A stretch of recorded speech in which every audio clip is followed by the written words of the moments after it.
Okay, part two. This time it's Diptyque. Same rules as before. Honest opinions, some loves, some likes, and some I wouldn't repurchase. Let's go. Starting soft, EO Rose EDP. This is a fresh, natural rose. Not powdery, not heavy, not old rose at all. It smells like freshly cut roses with green stems, clean air, and sunlight. It's one of those fragrances that's easy to wear, easy to love, and never feels like too much.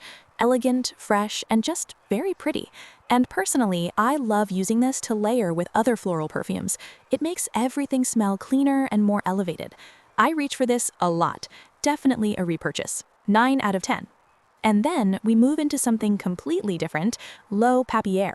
This one is soft, musky, and comforting. It smells like warm skin, clean paper, and something quietly creamy. Very subtle, very intimate. A lot of people say it smells like rice. I kind of get it, but very subtly. It's there, just not overpowering. This is not a loud fragrance at all. It's a lean-in closer scent. Perfect for every day, especially when you don't want to think too hard about what to wear. I really enjoy this one. Easy repurchase. 8 out of 10. Okay, L'Ombre dans l'Eau is where things get interesting. It blends black currant leaves with Bulgarian rose, and it smells green, sharp, and slightly bitter, like walking through a damp English garden. It's very botanical, very moody, and definitely not sweet. If you don't like green scents, or if you're looking for something traditionally feminine, this might not be for you, and I definitely wouldn't recommend this as a blind buy. I appreciate it, but I don't reach for it often. 7 out of 10. Moving into the travel sizes, Luna Maris. This feels dark, quiet, and atmospheric. You get pink peppercorn, incense, and rock pose. It's spicy, smoky, and mysterious. This is 100% a nighttime fragrance for me. I like it, but it really depends on my mood. I enjoy wearing it occasionally, and while I don't need a full size right now, I would definitely buy it again. So for me, 8 out of 10. Coral Oscuro is interesting in a very unexpected way. It mixes mandarin, rose bourbon, and a salty mineral accord, so it's fresh and citrusy, but also slightly oceanic and mineral. It's definitely unique, and I appreciate that, but it doesn't fully feel like me. Nice, but I wouldn't repurchase. 7 out of 10. Lilifia is where things soften again.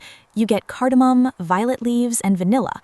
Warm, gentle, slightly powdery, and cozy. It feels elegant and comforting without being overly sweet. This is the kind of scent you wear when you want to feel put together but relaxed. I really enjoy this one. Yes, I'd repurchase. 8 out of 10. Rose Vauche is a stronger, more grounded rose.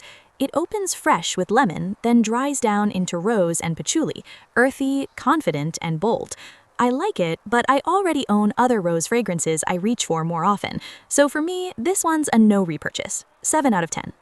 And finally, Orpheon's Solid Perfume. This one is woody, warm, and slightly powdery, with juniper berry, cedar, and tonka bean. It smells clean, nostalgic, and very diptyque, almost like you've just stepped out of the shower. I love the idea of the solid format, and it's great for touch-ups, but honestly, I don't reach for it that much. I've only used it a few times, so for me, this one's a no. 6 out of 10. So that's everything Diptyque, and thank you for listening. These are just my personal, honest opinions. Now tell me, which one's your favorite? Or is there another Diptyque fragrance you want me to try next? Let me know in the comments. And if you enjoyed this, don't forget to like and subscribe. It really means a lot and helps me keep making these videos.